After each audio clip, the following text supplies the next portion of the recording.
জমিদারি প্রথা বিলুপ্তির পর অধিকাংশ জমিদার পরিবার কলকাতা চলে যান এবং সুকুমার রায় বাহাদুর বাংলাদেশে থেকে যান। স্বাধীনতার পর তিনি আত্মহত্যা করেন এবং বাড়িটি পরিত্যক্ত হয়ে যায়।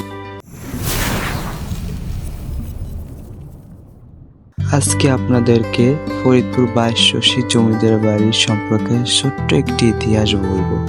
প্রায় 18 শতকের দিকে লবণ ব্যবসায়ী উত্তরচন্দ্র শাহ 22 শশীতে জমি কিনে জমিদারি প্রতিষ্ঠা করেন। তার পুত্র হরেকৃষ্ণ শাহ বরিশালের বাউলফলে জমিদারির সম্প্রসারণ করেন। পরবর্তীতে রামজয় শাহ ইংরেজদের থেকে রায় চৌধুরী উপাধি পান।